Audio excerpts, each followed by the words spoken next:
Howdy, my name is Hannah Carter and I'm a senior math major here at Texas A&M University, and I'm going to be talking a little bit about my autoethnography for INST 222. So throughout my autoethnography, I researched a lot into my history and where I come from and things that have just happened in my life that have shaped me to who I am and why I'm doing what I want to be doing. So for my autoethnography, I started out looking into my history. So I had a really easy time with this because my grandmother loves history, has gone way far into our genealogy and looked at where we come from, where we immigrated from, and a lot of facts about our ancestors.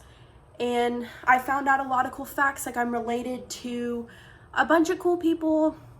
I found out I'm a descendant of John Lakey, who founded Lakey, Texas, which is where all my family lives, where I grew up.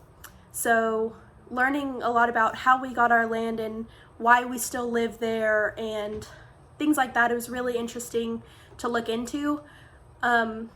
With that, I found common themes throughout my history about cultural hegemony, which means that we kind of stay where we're comfortable. We always do what our elders do, and we never really do anything different. We'll always live in the same places, we'll have the same occupations, and we always do as our elders have done. And I found that as a really common theme throughout my history. So an example of that is my dad is a teacher, my grandmother's a teacher, my uncles are teachers.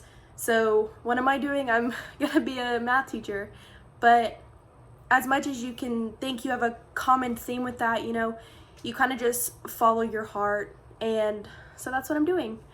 I also talked about a couple things I've been through in my life that have kind of shaped who I am and why I do the things we do. So for instance, in high school, my parents went through kind of a bad divorce. And so I talked about how I went through that and how it made me a stronger person and how things like that really affect our lives. And I talked a little bit about mental health and why it's so important to find healthy ways to cope with situations.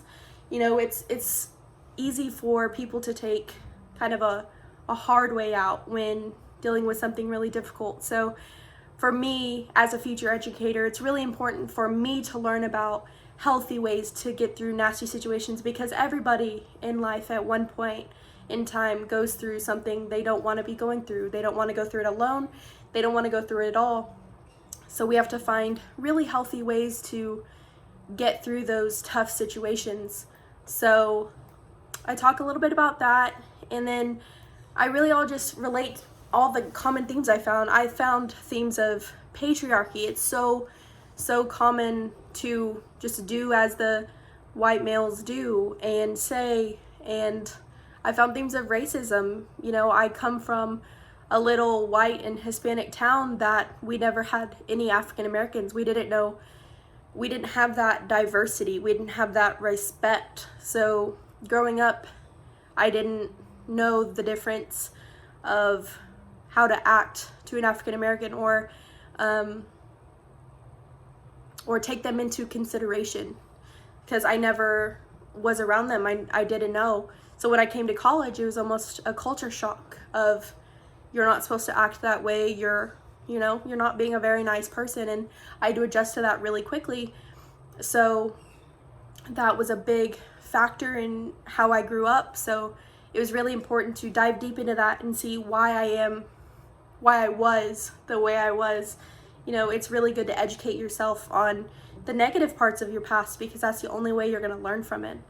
And I found, so the themes of racism and patriarchy and cultural hegemony and, mental health, taking care of yourself, were all really prevalent in my past.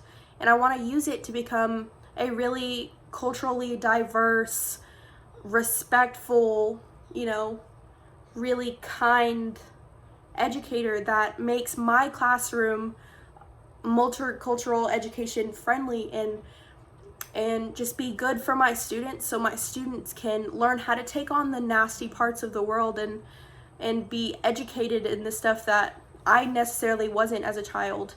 I want them to go into the world with armor, knowing they can be good people no matter where they come from or who they are or what situations they've been through, because it's possible. You can be raised one totally different way, but if you're educated on all the ways of the world, all the cultures of the world, all the different kinds of people in this world, you know how to deal with it and you know how to be kind to one another. So I hope you enjoy my autoethnography. Thanks for listening.